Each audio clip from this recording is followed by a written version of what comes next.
అప్పులు చేసి సంక్షేమ కార్యక్రమాలు ఇస్తే లేకుంటే దోపిడీ విధానాలు చేస్తే ఆ వ్యవస్థ దీర్ఘకాలం మనుగడ సాధించలేదు.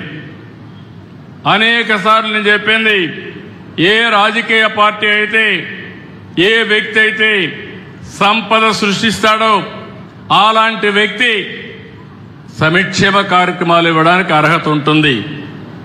దానివల్ల మీ జీవితాలు బాగుపడతాయి. నేను ఆ రోజు సూపర్ 6 అన్నాను. చాలా మంది అన్నారు ఇది సాధ్యం కాదన్నారు. ఎట్లా సాధ్యం కాదో చేసి చూపిస్తానని చెప్పి చేసి చూపించిన పార్టీ ఎన్డీఏ అని చెప్పి మీ అందరికీ విజ్ఞప్తి చేస్తున్నా. ఈ నెలలో ఒక ఉదాహరణ చెప్తున్నా. మొదటి తారీఖున పేదల సేవలో ఎన్టీఆర్ భరోసా 4,000, 6,000, 10,000, 15,000 రూపాయలు ఇస్తున్నామా లేదా అని మిమ్మల్ని అడుగుతున్నా. 6 గంటల మీ ఇంటి దగ్గరికి వస్తున్నారా లేదా అని మిమ్మల్ని అడుగుతున్నా. మంచి ప్రభుత్వం అయితే గట్టిగా చప్పట్లు కూడా చెప్పండి, బాగా చేశారని.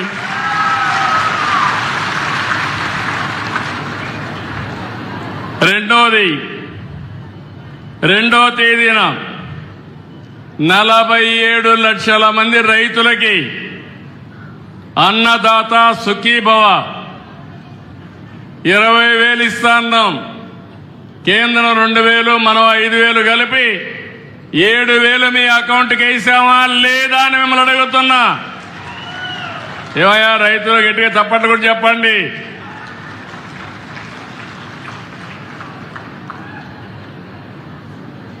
ఇదే కాదు, 7వ తారీఖున మరమగ్గాలకు 500 యూనిట్లు, చేనేత మగ్గాలకు 200 యూనిట్లు ఉచిత విద్యుత్ ఇచ్చాం.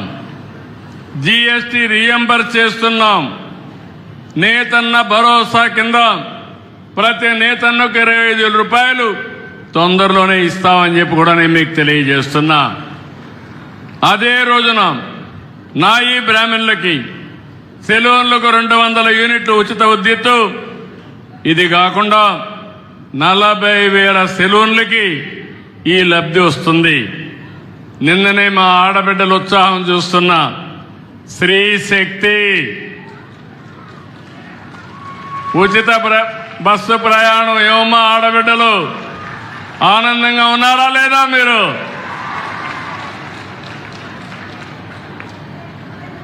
ఉచిత బస్సు అంటే ఎగతాళి చేశారు.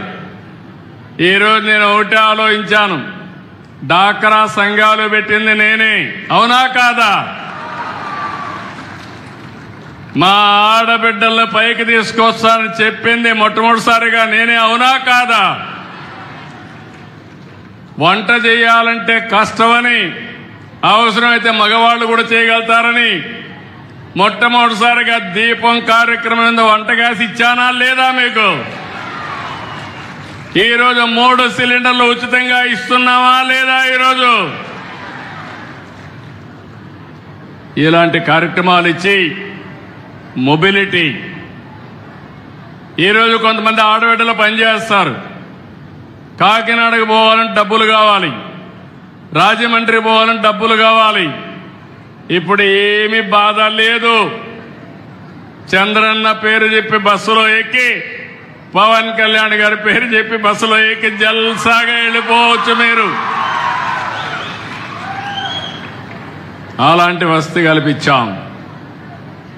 కావాలంటే అమ్మగారింటికి పోవాలన్నా, లేదంటే తల్లిని చూసి రావాలన్నా, లేదంటే బోరు కొడితే రోజు పోతే లేనిపోని సమస్యలు వస్తాయి.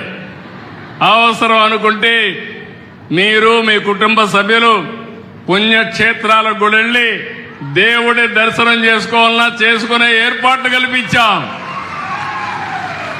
శ్రీశైలం పోవాలన్నా, సింహాచలం పోవాలన్నా, తిరుపతి పోవాలన్నా, ఎక్కడికి పోవాలన్నా మీకు అలాంటి ఏర్పాట్లు చేశాం. దీనికంటే సంక్షేమం ఏమైనా ఉంటుందా ఆడబిడ్డలో? మీరే చెప్పండి. మళ్ళీ మీరు అక్కడికి వెళితే భోజనం కూడా హోటల్ పోతే 100 రూపాయలు అవుతుందని 5 రూపాయలకే అన్నా